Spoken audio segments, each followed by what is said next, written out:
Let me put my chat up. I'm waiting for your hey y'all. I know I gotta get my chat up so I can say the hey y'all. Hey But I think y'all. we're live. Hey y'all. Hello. Hello. Hello. Hello. I will get to the chat once it starts loading. Let's see. Come on. I forgot. And you know, these things, of course, once you forget it, want to take forever that one time. So let's see. How y'all doing this evening? Tuesday. It feel like it should already be Thursday though. Good Whew. Lord. Lord. No, I need this week to go on, take its time. I Really? do. Why on earth would you want this week to take its time? What you got to do? Girl, I got work tomorrow, and then I gotta pack Oh, for this. Oh, because you're going on a trip. Right, oh, right, that's right. right. Okay, I got you. I got Gotta you. drag my baby in the airport this weekend. Y'all pray for me. We're gonna have to pray for you. Do you have a face shield? Because I know you can't do the. I know you can't do the mask, but you could do a face shield, Yeah, right? but he don't wear it but 10 seconds. So I have to mama rig it and figure out how to keep it on his. I have one though. Face. I'm super ready, but Got I'm this. That's for sure. Okay, we got some people. Hey, Kristen, KS, Chris. If you said anything prior to 10:17, I did not see you. I'm sorry. Because I did not have the chat up. the But indie in the building. huh? MD Indie, Turp. Oh, you see him? Okay, okay, great. I was wondering. I was like, where's MD Turp at? Because I know he's supposed to be. I know I he's said it's supposed to be like he obligated to, but you know what I'm he's saying. good evening, ladies. OMG, so much to get into. Woo! So much to get Yes, into, indeed. and my camera wants to be blurry. So, season start us off. The good news is that Darius is not in a ditch somewhere dead. So, tell us about what happened to start the show off.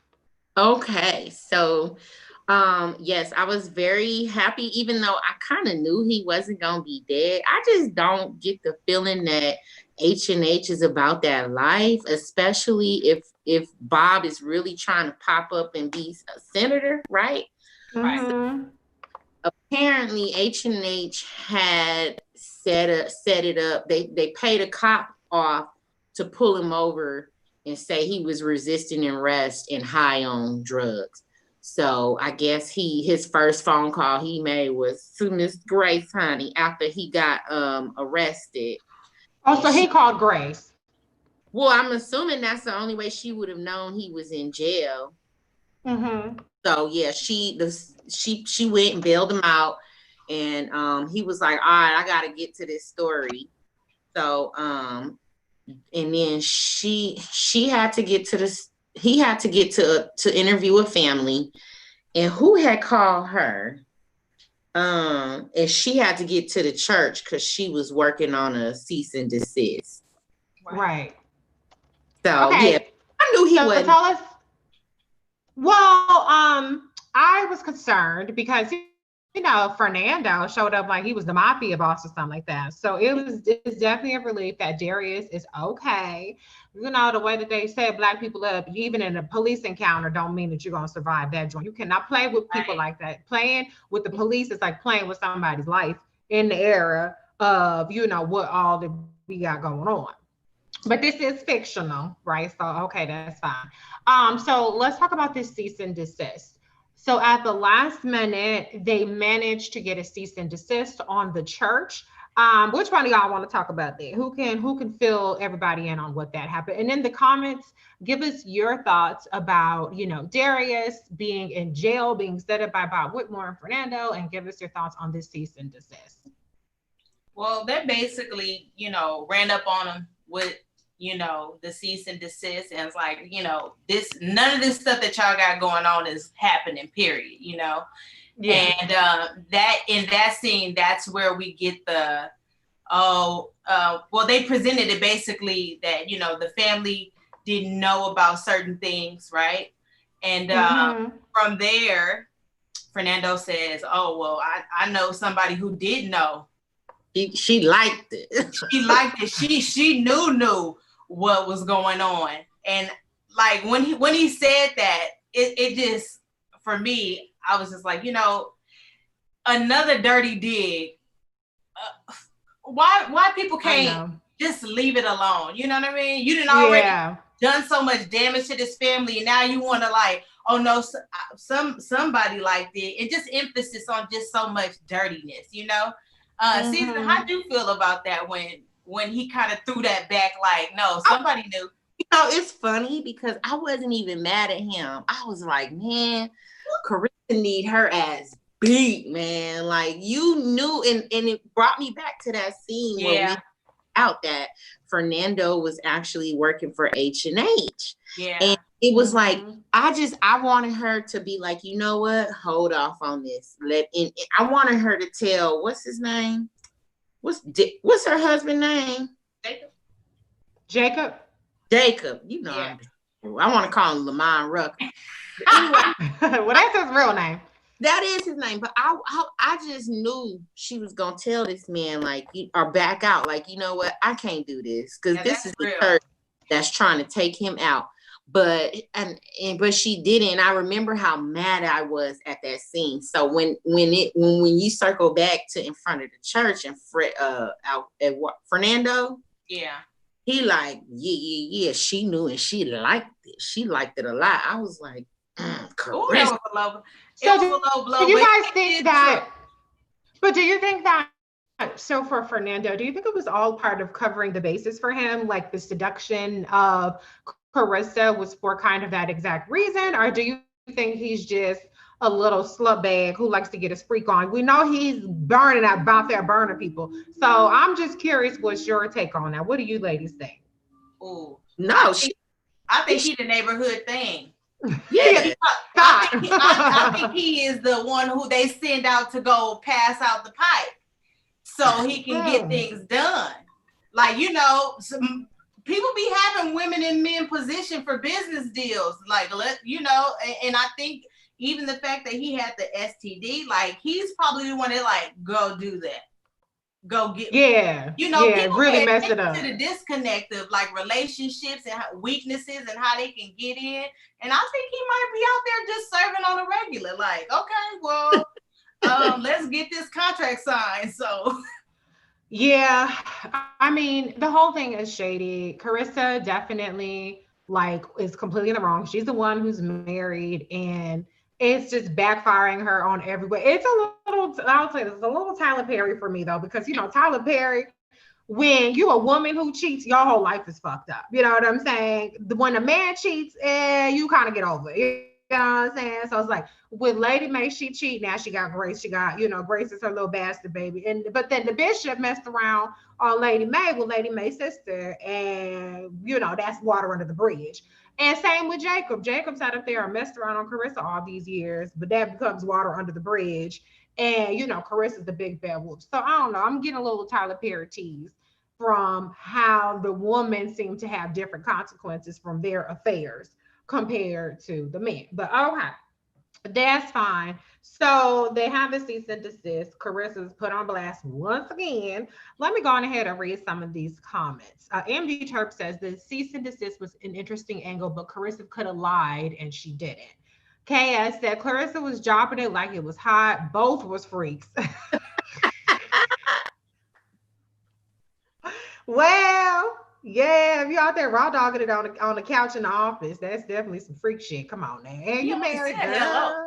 And she was they did it multiple times too, right? It wasn't a one-time thing. Anyways, okay.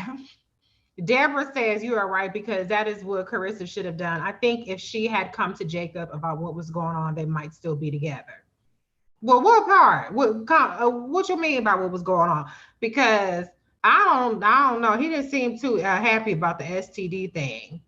Let's see. Oh, I definitely think Fernando had his motives for sleeping with Carissa, and he will go to those measures to get it done, hence the STI, because he probably does it frequently. I'm telling you, they be high. They be high out there. I'm telling you. They okay. Then in the pipe. We know. He turned around. He's the Anyway, Jacob got a whole child out there, and I don't think they're even going to get to that because next week is the last episode. I think it's just supposed to go unspoken, but we know that's his baby. Mm-hmm. We talking. Yeah, they did drop that. I think they dropped that. Deborah says, yes, I think you're right about the difference between women cheating and men cheating, but isn't that the way it mostly works in real life? Yeah, I guess, right? I mean, if you're caught, if you're busted, that's how it works, you know. But how many Don't- women out there cheat and don't get caught? Not that I'm condoning cheating. Cheating is terrible. No, Absolutely terrible. never on their mate. That's ridiculous. Yeah, no, don't do that. I would never. Let's see. B doesn't say they need to start watching this season. And next day, Cora says, "Hey, Reese. Hey, okay. So let's talk about let's talk about Bishop. Right? Bishop proposed to Lady May again, and she's still on this whole we're not on the same page thing. Okay, that's fine. Lady May has the interaction or the meeting with Tara about offering her some land. Tell me a little bit about how that scene went. I mean, how much land were they offering up? Like the whole house, a portion of it, or how did that scene go? To be honest, because it got to a point where I had to turn the captions on, y'all. My ears just ain't what they used to be. And that baby wasn't asleep yet. But she said something about land, and Tara was like, well, Rochelle ain't going. She want money, and okay. MD Terp says they were offering 10% of the land. Okay. Okay. I'm sure that's still a lot more land than what they had. So. Yeah, because they sitting on like 100 acres or something like that. I feel like I remember hearing them say that. So yeah. And that answers the question from last week. Like, is Tara in it for herself, or is she trying to is Rochelle pulling the strings? And she admitted it. She was like, this ain't gonna make Rochelle happy.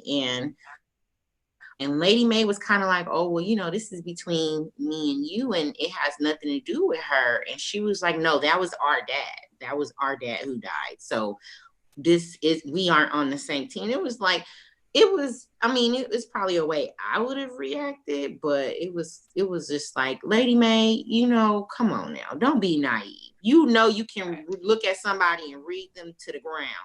So don't even you don't know that there is potentially more going on that's being said, like, come on now. Yeah. I feel like she's being coached. She's probably not as interested in that church and like the confrontation of it. It seems like she's just like, okay, that family representative that everybody is kind of like neutral or cool with, and they're like, okay, you go see what we got to do. We got those. And I do feel I agree with Season that she's just kind of like there to see how I can make my sister happy, so my sister could leave me alone, because she is hot and she want her reparation. She's like, pay me in full today. I need everything you owe me, because I really believe she's still butthurt from that affair. I think she really liked Bishop. Well, that is interesting. I mean, but also we do have the how it pans out for the whole episode. Yeah. So we definitely get mixed messages from Rochelle in terms of, are you just after the truth? Are you after money? Are you after land? Are you after to humiliate people? She did seem to be, unless she's a complete sociopath, into the Bishop, which might have been some daddy issues, you know what I'm saying? Because her daddy was issued, maybe like looking for a daddy replacement. Also, like, there was a lot going on. Yeah. There was a lot going on. And I want to park that, because even in her situation, in her exchange with Grace, there was something there that I do want to kind of circle back around to, in terms of what was Rochelle really all about this entire time. But we're going to park that for now. Season didn't watch Rochelle and Bishop and all that stuff, and her work with Grace. But anyway, so let's kind of move on. Grace. Oh, and Dee says that they offered, Lady May offered 10 acres. So Grace and Noah team up to go find the caretaker. And so it's through the caretaker that we learn that Daryl James was actually Mrs. Davis's illegitimate baby.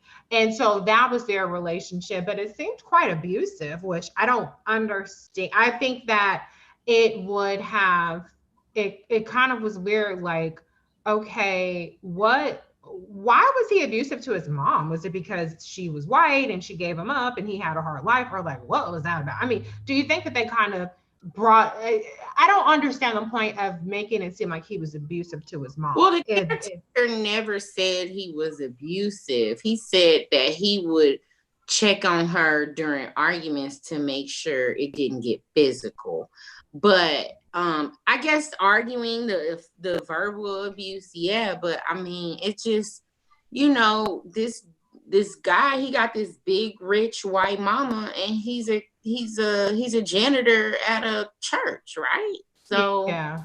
And he got kids and mouths that he gotta feed, but I'm sure he keep his lineage and everything secret. So I could see where there may be anger there, but you know, white people, they be white people a little threatened by the niggas anyway. So the caretaker was probably putting extras on him, you know, but depends on him too. Oh boy, to show up and cuss his mama out every once in a while, you know, it happens. Yeah, it's true. Don't act like it's only black people that do it.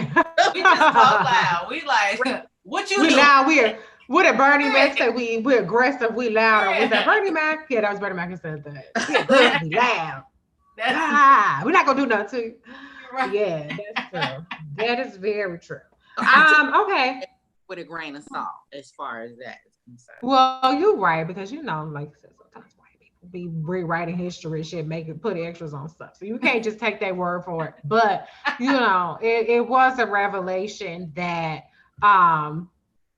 that Daryl James was the child. MD, so let's see. Glenda, I don't know what you're referring to in terms of what we're talking about. We're talking about Greenleaf. AJF says, do you think Daryl knew Mrs. Davis was his mom? I think so, right? I mean, of course he knew, right? Yeah, that there was no other connection between the two other than, I think he probably told Mac, and that's how Mac got intertwined with all them and brought. That could be it. Yeah, because how else would Mac know if Daryl didn't tell him? Absolutely. Mac didn't have a relationship with the lady. Yeah. So, well, I think what MD Terp says is true. First, Kay says, who is the daddy? We have no idea who the daddy is. And it doesn't seem like that's going to be something that's going to come to light. MD Terp says, the whole truth coming out was very anticlimactic. It didn't feel anticlimactic in the moment of Noah and Grace finding out, but it was quite strange to me when the bishop called over Rochelle and Tara, and Lady May revealed that that Daryl James is the son of Mrs. Davis. They kind of just reacted with like a shrug. Like, I mean, if they had known that, then obviously they would have made a claim on the property earlier. But I was just kind of expecting a little bit more out of that. I mean, what was you guys' take on that? How did you read their reaction to it? I mean, was it like understated? I mean, like, what was that about? Just bad. I mean, I don't want to say bad acting, but just maybe it didn't match the tone of everything that was going on. In some way, I give regard to Rochelle because I feel like she is just like, you know, when you want to talk about what you want to talk about. Yeah, kind of gave that energy like, we don't care about that, you know. But I also think that for her sister, she's kind of like the pawn, so she's probably not as engaged with the whole situation either. So if you look at it that way, it's like, look, I don't care nothing about what y'all talking about. What about this house? I need to know the truth. I need to know. Like they're probably pressing on, but you know, the way that they threw out the information, I was expecting a little more like, you know, okay, because this is where you come from. So when you get those kind of like reveals and like they care so much about knowing about their dad and everything, and then they didn't want to know about like the rest of the family history and how and what. So I was like, okay, all right. Yeah. This what was this about? Yeah, I think that was very strange. The lack of reaction just did not match the build up to it. I mean, Lady May had more of a reaction to it than the daughters did. So that's weird. Season, what do you have to say about that? Maybe they didn't have time to react or really show, because Grace came down them stairs like, "Oh, we got to get to the church." And Miss Charity done sent off an email. That was Jacob who interrupted. Yeah, I think that was not. I think that was bad timing in terms of how that scene went. But I think everybody in the comment pretty much agrees. Cass says, D. Williams says he knew. I think Mac killed him. Yeah, we know that Mac killed Daryl James. I want to know who she was with. Maybe Mac. I don't think Mac is old enough to be Daryl James's father. Not very emotional character from the some of the characters. They were very chill about the news. I don't think that part was too realistic. If Rochelle knew her grandmother was rich and white, I think she would have made more of us think about it. Hello. And Daryl is just has an OMG. Yeah, that just seems strange, but okay, that's fine. It's water under the bridge. But Rochelle, is a single focused person. She wants a confession out of Bishop for murdering her father, which he absolutely refuses to give because he didn't do it.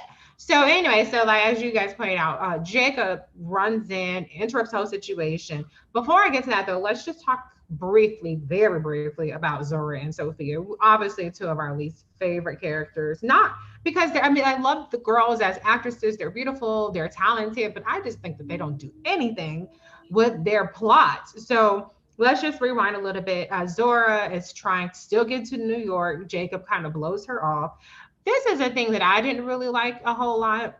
It seems to me like she's using Sophia, like, oh, come move with me to New York to basically subsidize her housing, which she could live in Hoboken for free, but she wants to go get a Brooklyn apartment with Grace's inheritance. That just seemed very sleazy to me for a girl who was just dissing her cousin for this little basketball player's girlfriend. The switch up to me, I don't really like that. What was your reaction to that, Brittany? I'm not a fan. She is that whack friend that you can't get rid of, that whack family member that you just can't get rid of. Like, for real, her energy is just so self-centered always. Mm-hmm. It's always about her. And I feel so bad that, she gets so many scenes. I'm just like, get her off the screen, because her like what we do not care about what you're talking about. She acts like a kid in every the word. It's like she wants to be grown, but then she wants to have these childlike tantrums, where she can't handle the divorce and this, that, and the other. And I'm with you on like using your cousin to try to help with your income to afford, and you can't afford no New York, no Brooklyn. You live in the guest house in the back, and so I need you to relax, okay? Yeah, it's actually really offensive. And Sophia's little clueless ass is just like all over the place. Season, what was your reaction? Yeah, you already know I can't stand them girls. They're so boring. Zora, annoying. She could have picked anywhere but New York for me, and I'd be like, all right, send this girl on somewhere. But New York is the most expensive, like annoying city I've ever been to. Every time I leave New York, I have spent 3 times the amount I thought I was gonna spend. Like, it's just, girl, you picked the most expensive city. Your parents ain't never paid rent. They've been living and you think they a whole, it's just so stupid. Like, it's so dumb. It's unrealistic. Let me go to some of the comments about this. Let's see. Season over. Angel, going back to the whole scene with Rochelle, said that scene came across thrown together. It lacked so much emotion. I'm going to get to the comments about AJ. MD Terp says Zora and Sophia were filler this season. Their whole arc this season was a disappointment. The main stuff was about the grown-ups in this church drama. Yeah, I agree. Skip the comment about Charity for a second. Using Sophia is kind of on brand for Zora, unfortunately. Yes. Yes, bad energy, immature. She has no plan at all. Sophia is docile with Zora. Sophia don't need to go nowhere. Zora is spoiled. She grew up as the princess of that church with no boundaries. That is true, because Sophia was not around until very recently. Season, what'd you have? And I called it. I knew Zora didn't tell Grace that Sophia had naked pics on it. Oh, yeah. I didn't, because Grace is so annoying. Ain't no way she would have just been letting that slide. Like, let me do it first. Well, I also don't know what the point of lying about that was. Like, you're just an asshole for no reason. So, Okay. But anyway, that's fine. Jacob was Ooh. on point with Zora. He pushed back hard. So they bring up AJ, because so Bishop and AJ had a scene together, right? With the whole car situation, right? But let's see. Flocka says, I think AJ might be elder of cavalry for his grandfather for spinoff. Okay. Um, and once again, I like Bishop's scene with AJ and AJ's willingness to listen, because I know I don't like people talking all religious around me. Right. And Right. oh, that would be torture. Yeah, but I think that Bishop really has a great way of communicating in a way that's like it's authoritative, but it's also like endearing, and it kind of brings you in without being overly preachy. I think he has a very paternal way of doing that. And obviously AJ is looking for that paternal love. He's getting it from Noah, but he's also very welcoming of it from the Bishop. And he seems to have a little bit more willingness and openness towards the guys, but I mean, he's also very open to Sophia too. So maybe that's not a fair thing to make it a woman versus a man thing. But I think that relationship is great. I feel like AJ's character has really grown into a person that's actually worthwhile in the show, even though they don't really do a whole lot with them. But at least I don't be like, okay, what is he doing on the show? Bye. Yeah. So Deborah says, I'm glad they gave Charity some pride at the end. So we're going to get to that, Deborah. Yes, Linda, you heard right. Dee says Grace would have been all over her. Zora is always an a-hole. I think she knew Sophia would tell on herself.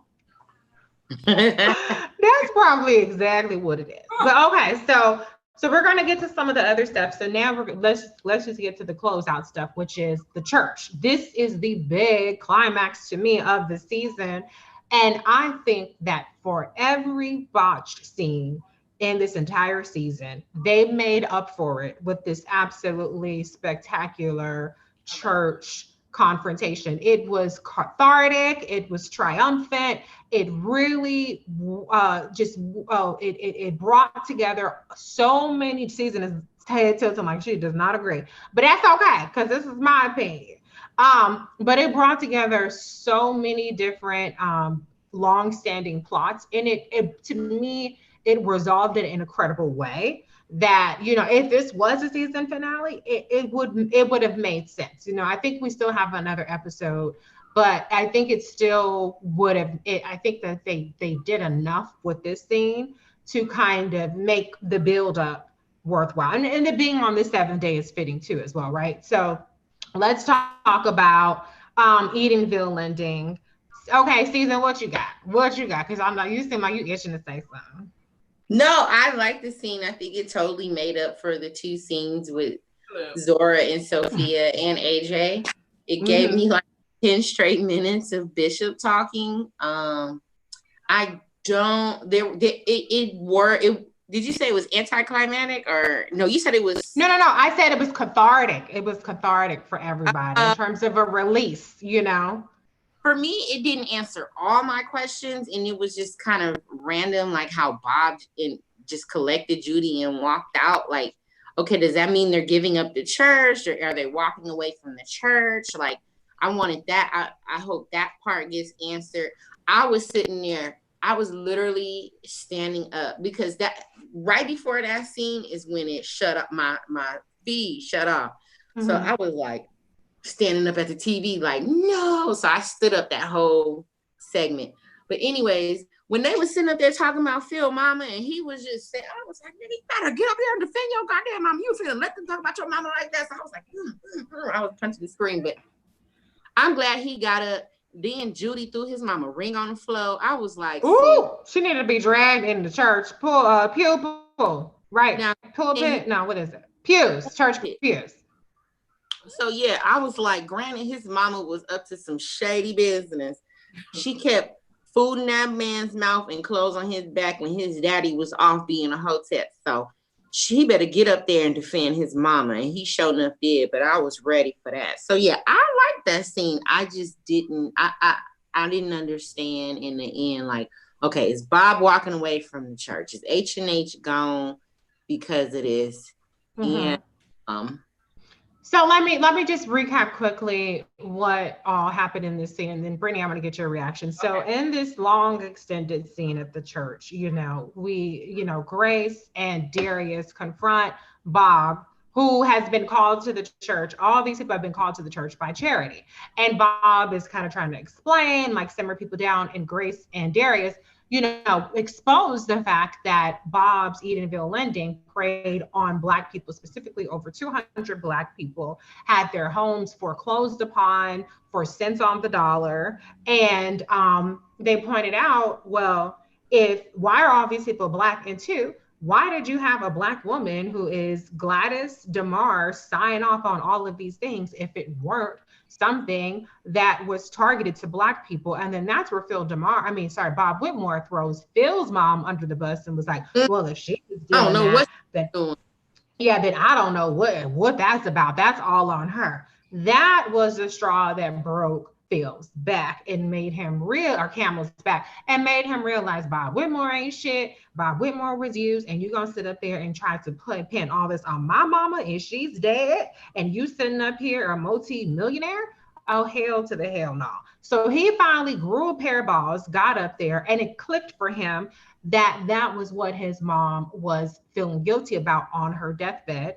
And it also seemed to click for him what how he was turning into his mom, how he was turning into the person that exploits people and is willing to do anything. And obviously he didn't want to end up with her fate. And so that's where he turns around and goes to Judy and says, give me back my mama's ring. And that asparagus bitch drops his mama's ring on the floor. That ring that she had been flashing all season, it was all good to flash into people's What's faces. that, holy water? Yes, I had to go spray some. Yeah, spray some holy water.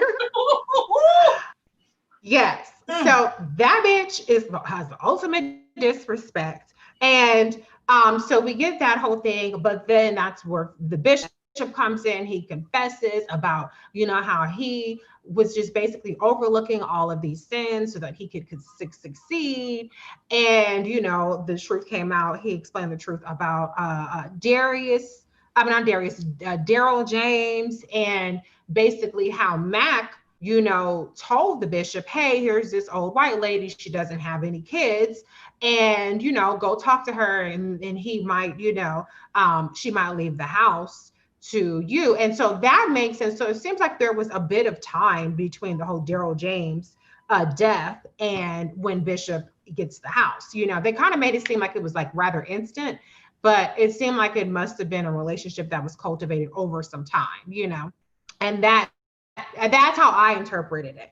But anyway, so he kind of confesses his sins, and I thought it was interesting how Rochelle, she had a hint of acceptance, but it wasn't, overly like weeping or anything overly dramatic. It was just kind of like, okay, how is Rochelle feeling about that, which we will get to in a second. But so basically, Charity leads, in this church. Brittany, you probably noticed. I thought she was singing Amazing Grace, but it turned out it wasn't Amazing Grace. It was a song that had Grace in the title. And so it wasn't Amazing Grace, was it? I don't know. I don't think it was Amazing Grace. I'm not sure what it was, but I don't think it was Amazing Grace. Okay, it wasn't Amazing Grace. But so the family comes together, the church, it seems like it's, like I said, it's that moment of redemption for the Greenleafs, and Bob is run out. And they did say that Bob is basically dropping out of the Senate, or he's not going to run for Senate. He's given up H&H. They did say that in the car. Grace and Darius had that conversation. So he's gone. Okay. Oh, okay. So that was settled in the car with Grace and Darius. So now I've said a lot.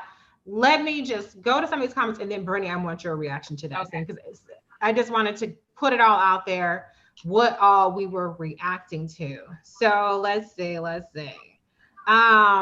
Angel says, meh, I wasn't impressed. Deborah says, do you think they're gonna let the bishop die? We're gonna get to that. MD Terp says, nope, the whole I've sinned speech from the bishop was what I meant about being anticlimactic with the truth coming out. I was expecting way more. It seemed rushed and discombobulated. Wow, I completely disagree with that. Okay, Bob uses Black people with loans of land. I was just expecting something way more shocking than that. with what all ended up coming out. But I think that what came out tracked with what we built up to. I mean, the Edenville ending and the Daryl James, like all of that made sense. It was just putting it together in a way that made sense for the implications of Calvary. Let's see. Phil is a wuss and he's only concerned about himself and getting to be the pastor of the church. MD Turkins, I was mad about that when that redhead scallywag dropped his mother's ring on the floor. I would have broken every one of her little bony fingers. KS says, demon of wealth and power. Judy should have dropped the ring because Phil is a turd. Yeah, I mean, Phil, but Judy and Phil signed up for each other, so she's not innocent. So I mean, she still needs to get slapped though. Angel says, I was confused about Bob. Are they walking away from the church? Yes. Is he still running for office? No. And I'm glad Phil finally stood up and stopped being a sellout. Judy, little French fry ass, was throwing that ring was disrespectful. He threw that ring, y'all.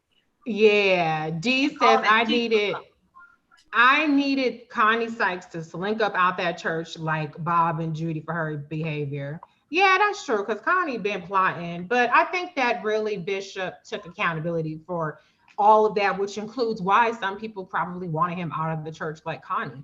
And Rochelle reactions consistent with her character scandalous. Hey, Black Anonymous. D says, I knew she was going to throw it down. Okay, so now, sorry, Brittany, to keep you waiting. What was your reaction to that scene? Oh, man. It was like the BET tribute for me, how everybody was walking down the aisle. I'm like, yes, Beyonce. Yeah, I mean, they were ready, okay? And I definitely love, one, let me say this. I don't believe that when Bishop got up there to confess, I think it was more of a purging for him. It seemed like in this, this scene, everybody is trying to come clean so they can just move forward, Yeah. And so it was almost like he was trying to give accountability for how he directed the church, because that was the guilt that he was feeling, like he had overlooked so much and now it caught up to him. And so he was kind of like trying to clear his reputation, to move forward. Yeah. With Phil, did y'all catch how when Judy dropped that ring, he looked at her at Charity? Yeah, I did catch the Charity part. I yelled. I said, if he tried to get this girl this ring right now after she dropped it on that floor, we're going to have some problems. So I was glad I was so glad that they did not do that, because I said if he would have slid that ring, I would have had a big time problem. I was confused about Bob and his daughter running out the church with Rochelle. I love that she didn't break her strong, she didn't go into this like total opposite character. Yeah, she definitely did not break character. Yeah, she just was like, this is all I wanted. And then to find out that she was not about the house, that she didn't really care about anything but the truth, was a relief to me, because I, for a minute, was like, what does she want? Like, she has money, she can make money, so what are we doing here? And then I also love that AJ got up there with them. Yeah, I thought that felt was like nice. A sense of family where everybody came together and crowded around. And y'all know I'm living for sis standing up, Yeah, I mean, that gave me life. I did a little spin around, like, you better go, because knowing your worth and then stunning on somebody after they didn't. I said, oh my goodness, here we go. That's freedom. So it was amazing. That was a great scene for me. I stood up the entire time too. I was like, come on. Because I didn't know how many people we was gonna have walk down that aisle. I was like, who else? I know how many more. Come on. Go. Okay, so everybody in the chat says that this was Amazing Grace that they were singing. So I bet it must have been one of the other verses. It sounded like Amazing Grace, but then it veered off into the verses. I don't know, Chaz. I didn't know it was Amazing. I don't think it was Amazing Grace, but I got to look back. I wasn't paying attention. I was like, what in the world? I know it started off with Amazing Grace, but like I said, it must have been the fourth or fifth or sixth verses of Amazing Grace. No, you know that song go. Yeah. Okay, so let's see. Angel says, I think Rochelle just wanted Bishop's complete demise. Yeah, I think I already read that part. Okay. Bob is done. They said that he resigned from his company at the end. And also keep in mind that H&H was only about having this interracial church, this multiracial church to look good for his Senate campaign. So Yeah. now that that's out the window, it kind of makes sense why he's like, I don't even care about this church anymore, because he wasn't doing it because of the Lord. He was doing it for a Senate campaign. Yeah. So that part kind of tracks. But I do want to talk about, I want to go a little bit more into the final Rochelle scene that we seen and that we saw rather. So she walks out, Grace comes to kind of confront her and, says, are you happy now? You're going to get the house. And Rochelle says, I didn't care about the house. And I think it is obvious that, what she wanted to knock the Greenleafs out of their high horse, right?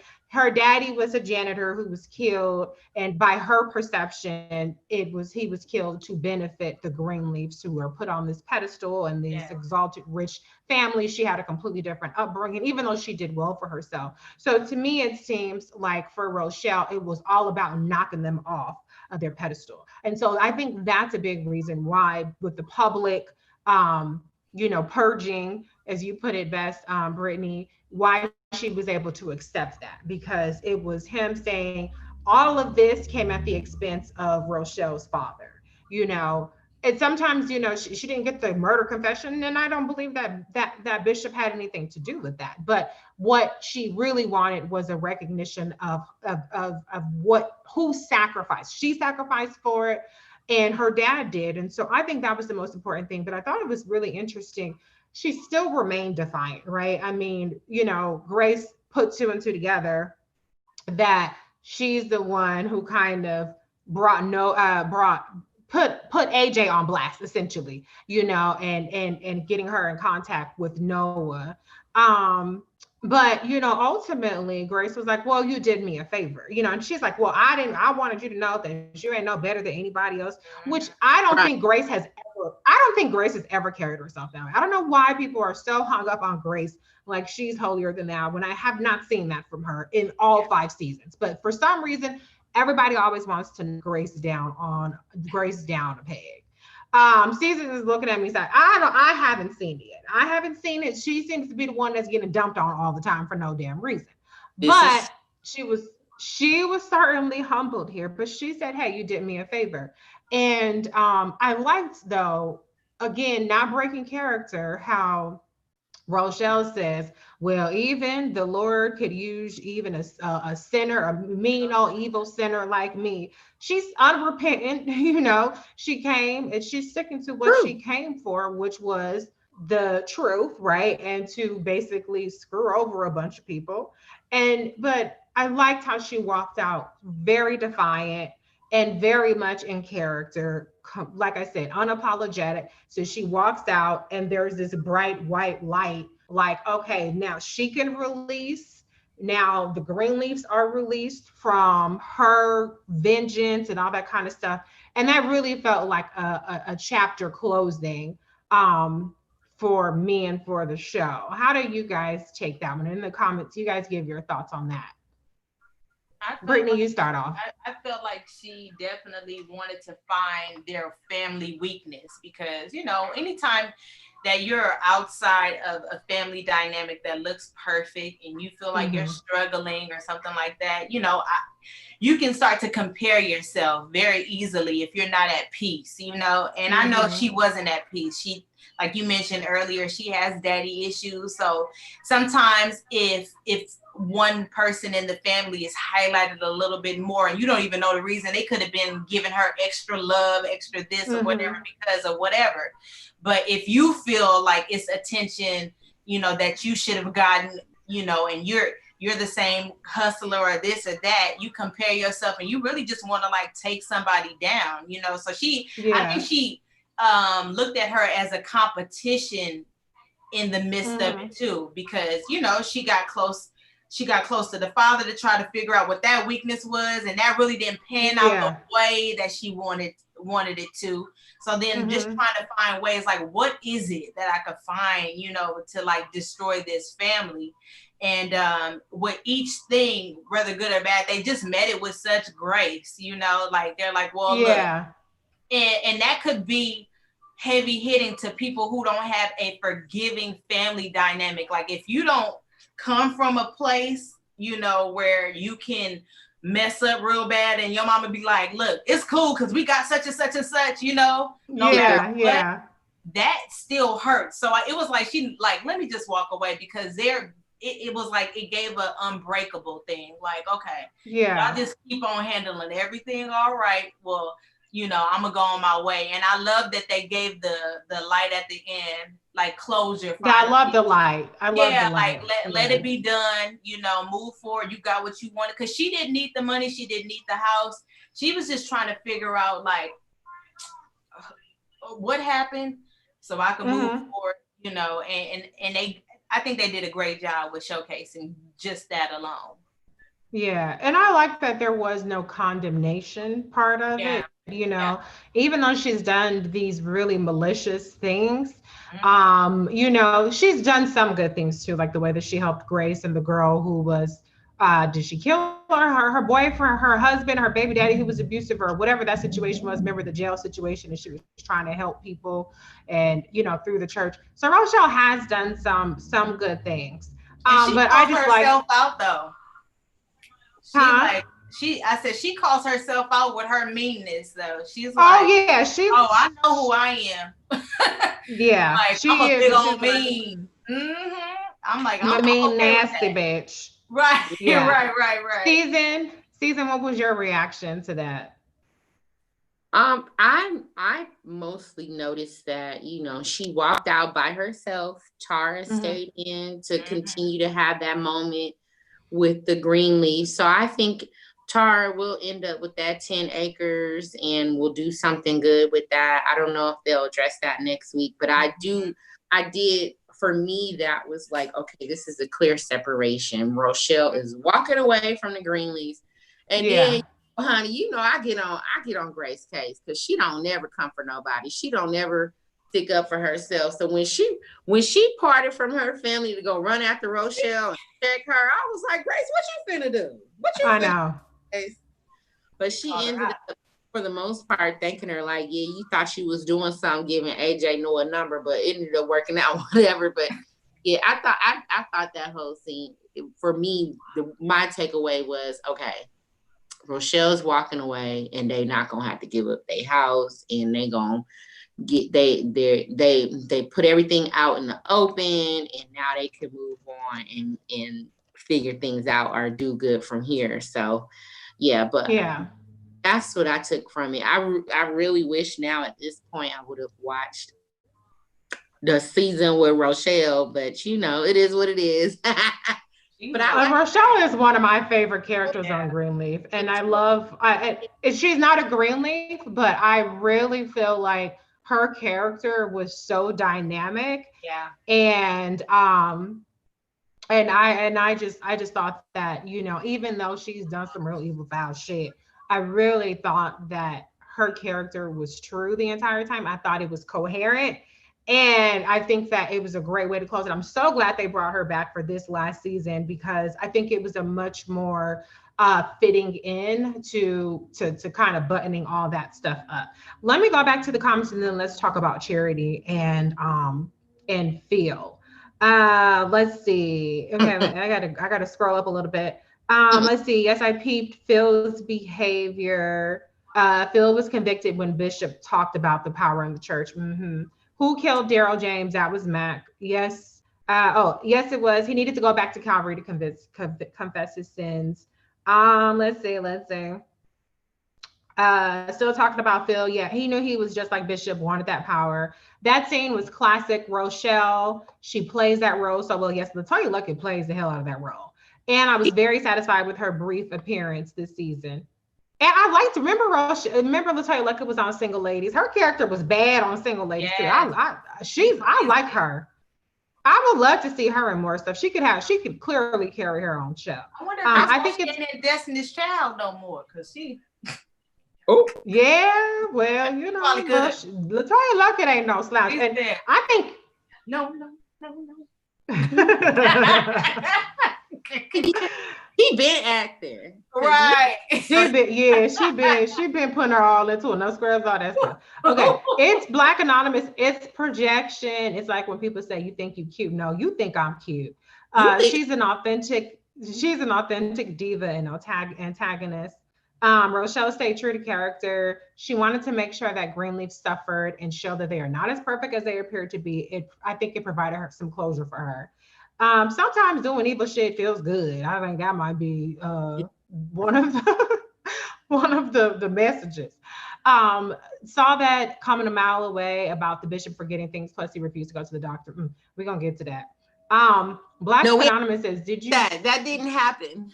I know we want to forget, right? Yeah. Did you guys see the preview when Jacob was making eyes at Tara? Oh my God. No, I haven't seen the previews. What you meant for evil, God meant for good.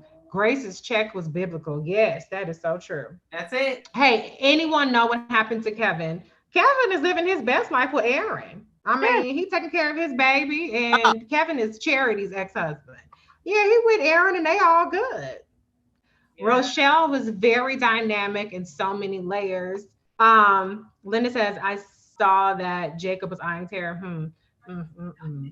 Okay, so before we get to the bishop, let's talk about a little bit about that Charity and Phil DeMar's confrontation. Phil came slithering his ass back up to Charity, and shockingly enough, Charity had some dignity and said, "Not today, Satan." I mean, how do you guys think that season? You've been calling it, they're trying to set it up for Phil to try to come back to Charity, but she wanted no parts of it. See, do you think that the last episode is going to change, or do you think that she's had her moment, that's her closure, she's moving on? No,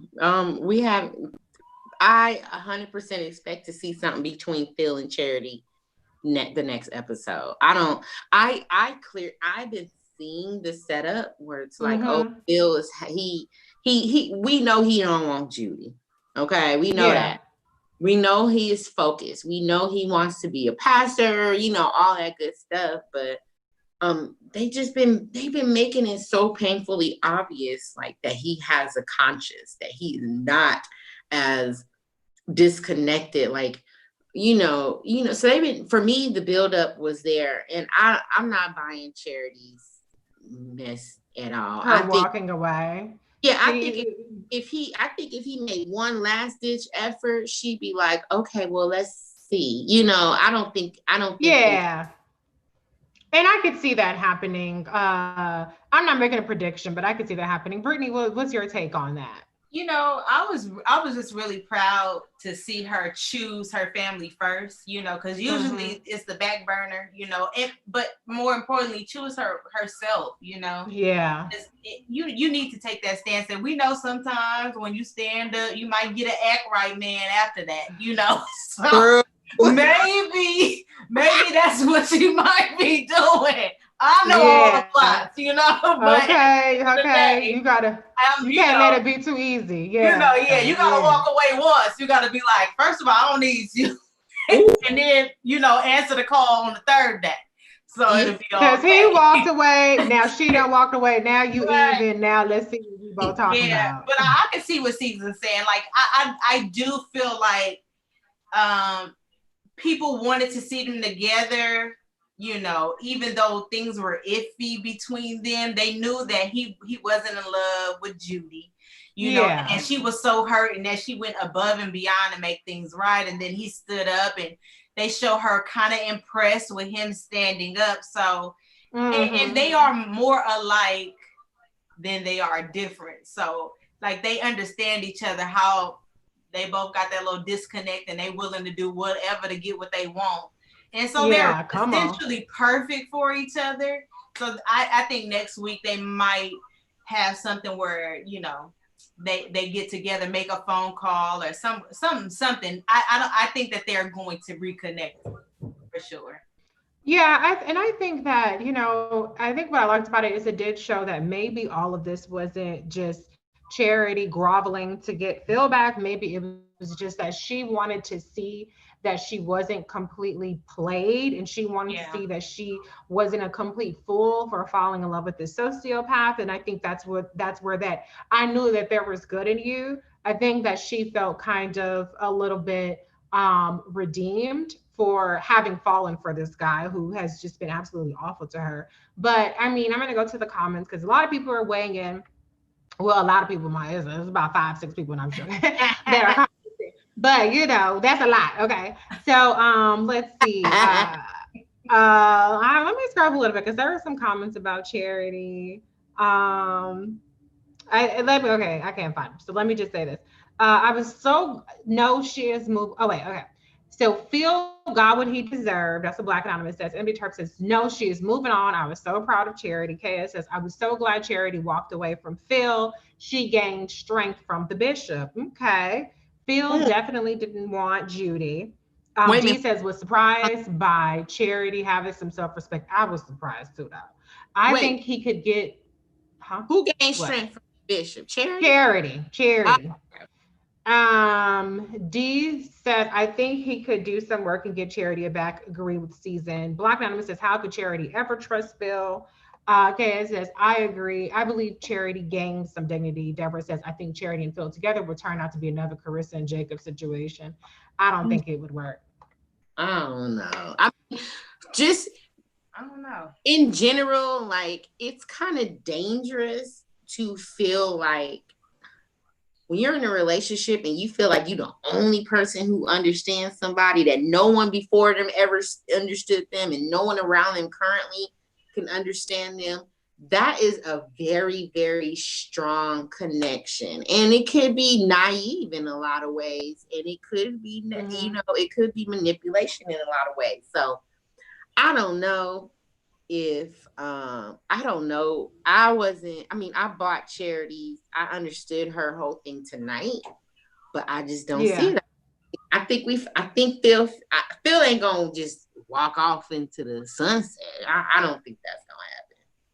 And I don't know if nobody could ever be a more toxic couple than Jacob and Carissa. No, because I think that terrible. Jacob and Carissa are an awful match. And I think Carissa was always, wanting something out of Jacob that he never presented, Absolutely. And it took for them to break up for him to be like, oh, that's the man that I always wanted. Like, girl, what the hell attracted you to him? So I think with Phil and Charity, at least they've had that breakthrough where, Charity understands Phil's upbringing, his animosity towards his dad, what happened with his mom.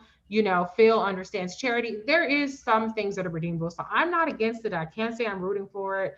But I think as awful as he's been towards her, they've had some pretty big breakthroughs in understanding each other.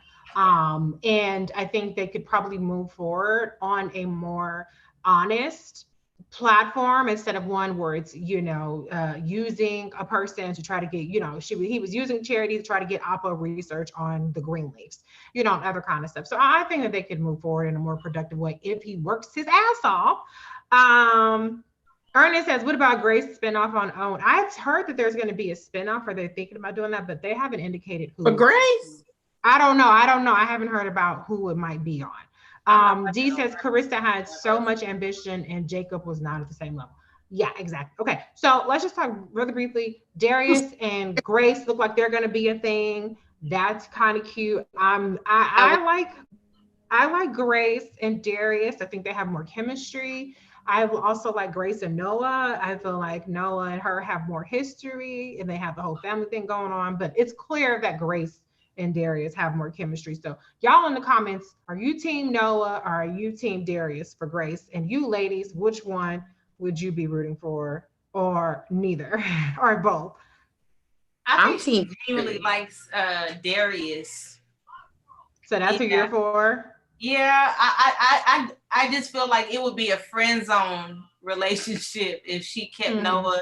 It's like okay, well, you've been nice, so we'll just be together and we'll just, figure this out. And it's like, they have no kind of passion. He watches her sleep. Did you remember they passion when he was engaged. They sure had passion that night. You know, but at that time, she was coming home for the first time. She was dealing with losing faith. So you saying he was just scratching the edge? Yeah. I think it was the emotional thing. Like, you know how it be. You be like, oh, I had a hard day. Who can help? Who can help me through this? To me, she's never shown Noah any type of real "I like you" interest. It's just like, oh yeah, she shushes him. Like, you're great, you're nice, but I'm not really. But they have heat. Her and Darius have this like, I really want to be around you.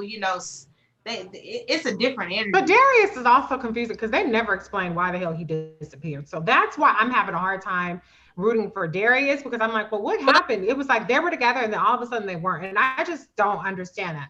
But at the same time, Noah did go off and get married after screwing Grace. So I can't really feel bad if Grace is like, you know what, I'll pass. Season, what's your thoughts? Well, when Grace showed up at Darius's job, he kind of gave it off like, oh, what are you doing here? You ghosted me. Like, he made it seem like she was the one who cut things off with him. And that's why he was willing and waiting to jump up and help her with whatever she needed. But I get, obviously Grace and Noah have a history together. They grew up together. She lost her virginity to him. She had a whole baby with this man. But they, like, clearly they're just more friends. They're more family friends with a history. And, so I'm Team Darius, but one of your followers said I'm Team Grace. And that just reminded me of Insecure, where you were like, are you?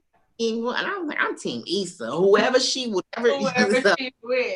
Well, I'm always Team Issa, but I think that Issa is always losing. Whereas with Grace is having her pick of the litter right now, and I don't think she can go wrong with either one. So that's why I'm not saying Team Grace versus Team Noah or Team Darius, because I like both of them, But let me go to the comments. Just to rewind just a little bit, Your comments are cracking me up. Carissa was playing the dutiful old school wife who was trying to stick it out for better or for worse, and plus she was living in that mansion and getting many perks being in Greenleaf. What about a Phil spinoff? Oh no, I don't want to see a Phil spinoff. But I guess that would bring Phil and Charity together, right? Team Darius from MD Turp, Black Anonymous says Grace and Darius all day, every day. Peter says Darius. Nayanla says I'm Team Grace. Hi, Mom. She's in the comments. I don't think Mom doesn't watch Greenleaf though, so she's probably just in here. Hi, Mom. Be supportive. Nah, D says not sure who Grace should be with. KS says Team Darius. AJ, Darius. Carmen, Team Darius. He's a better fit for Grace. Your Future says Noah is fine. Definitely him. Deborah's Team Grace and Noah. I like Darius, but he isn't into the church thing like Grace. That's a good point. Black Anonymous says, I think Noah and Grace are friends and can work together when it comes to AJ. I think that Noah and Grace being friendly is probably better for AJ than being in a relationship. Ernest says it's a setup. She'll choose the baby daddy. Okay. Ashley, hey Ashley, says I hated that Bishop didn't listen to AJ. He was way too pushy. I didn't see that scene, but nobody else seems to think that, Ashley. You on an island by yourself. Wait, when AJ had the car? Yeah, I guess that's what Ashley talking about. What was pushy, Ashley? I'm waiting for him to bust that box open and it's a full. And it'd be a whole car. Whole car. That's gonna happen next episode. That's another prediction. When he was trying to give us like the Christ or something. That's what you talking about? He was okay. But you should expect that. I mean, he like, look, right. This is what we do. He is Are a you bishop. ready to accept the Lord? It's not like he's knocking on the door or some random door. Right. You like hey out. Okay, let me see. D says Darius has some question marks too. That's what I'm saying. I'm just saying I need more information on Darius. Okay, but they're not gonna run off and get married. They're dating. So that's cool. Yeah, okay. And Ashley says we finally got the full story. We got so many details and pieces that scene definitely closed out some lingering questions. Okay. Kevin, hey Kevin, says Darius all the way he lost his job fooling with Grace. Yeah. D says there's something totally different. Well, he's a journalist. He should be able to get another job. But they had chemistry. I saw that kiss. Ooh, that kiss was I was like, oh, chemistry. my pearl. I ain't never seen no Yes. kind of little nothing like that. No, I don't recall it standing holding out to coffee me. and If no, it stuff. was yeah, they was into that kiss shit. They don't even kiss like that on P Valley. Okay. So unfortunately, this is the real quick. You see that? Did I? Brittany. Yeah. Yeah. No, I have not. I've only seen clips of P Valley. Oh, Clips. P Valley is good. I like P Valley. But okay. I'm trying to get clips, but what I have seen is I gotta watch it. Ashley says I thought he was about to propose to Charity in that church. Yeah. Yeah, But I think he wasn't gonna go that far. That would have been a little bit overkill. Okay, so now I have to talk to the part that I hate to have to talk about because I hate that this scene happened. But we have to close out talking about it. Yeah. So Lady May is all ready. She got her grown and sexy on. She got her lingerie on, and she goes to the bishop. And I just thought, I was like, oh God, this is going to be something really awful. I thought the bishop was going to be like asleep and couldn't wake up. But it turns out he's sitting on the bed and she comes up behind him and he can't speak. And so instantly she's just like, like completely thrown. And he has his Bible and he motioned, for a pen. And she calls 911 to try to get them out. And he writes, she comes in there, by the way, saying, okay, let's get married tomorrow. And I love you and this, that, and the other. So, obviously they're, the weight is lifted off her shoulders as well. He asked for the pen and he writes out, I do. And I mean, he's struggling in the way, oh my God, that the bishop acted that out. His name escapes me right now, which I hate that because I know his name for a fact. But the way that he acted was just such brilliant and just gut-wrenching acting. But he writes out, I do. And then he just kind of completely like loses it. And Lynn Whitfield, oh my God, that was some incredible. Keith David, thank you, MD Turk. Keith David and Lynn Whitfield's acting, I almost lost my shit. I'm like, Brittany, you said it best before we got it on the chat, right? Tell them what you said about the bishop. I said, we can't do this year. 2020 has already done enough. Let me tell you something. If they kill my bishop, because he my bishop now. Right, he all of our bishop. We're gonna have some problems. I had to hold back tears in real life. Yeah. Seeing, one, that he was so determined to write those words in that book in the middle of his struggle. Like that kind of love is just so, I don't even know. I can't explain it. It did something to me. And to see her, she's been giving him a hard time. And she was so like happy and at peace and impressed. And, you see her getting dressed. And I'm like, okay, she got the perfume out and to come out and to see that look on her face and she does not know what to do. And, I look at her as the one who knows what to do in all scenarios. She's like, let me figure this out. I got this. And to see her, like just so devastated, it hurt me. I just can't do another. I'm telling you, I would wear black all for you. And I will, Season. I will wear black for months if they do this. I'm telling you, I'm gonna be all on Twitter. So please, anybody needs to fix that. I cannot. I cannot. I will need therapy because this is too much. We're in a pandemic. We've had so much taken away from us. It's so fucking unnecessary. They always kill off people on black shows that everybody loves. And I just absolutely cannot. It's so cruel to do to us in the middle of a fucking pandemic. You can close out Greenleaf without killing the patriarch of the family. It's so unnecessary. Yes, they've been building up to it with the whole memory loss thing, but that does not build up to Bishop dying. No. Season, what were your thoughts on that scene? Oh, girl, she sprayed like 3 different perfumes. I'm like, yes, get it, Lady May. But then seeing him sitting there, I was like, I said to my husband, I said, Andrew, he having a stroke. And I was like, oh my God, he having a stroke. But Lady May recognized almost immediately, like, okay, I need to call 911. And then he wanted to say what he had to say to her. I don't think he did, y'all. No, if AJ had a pool of all this blood and he didn't die, no, you're not gonna kill off the bishop. You're not gonna kill off the bishop, and they did not kill off AJ. If you gotta take somebody, you should have taken AJ ass a couple of episodes ago, but do not take the bishop. I know that's wrong. If he not in a robe, silk robe by next week with a cigar in his mouth walking through that house, I'm going to the OWN studios. We're gonna have some problems. I already got my outfit ready to do my last week. If he passed away, I'm gonna have on my shades. No, that's too much for one family. I can't.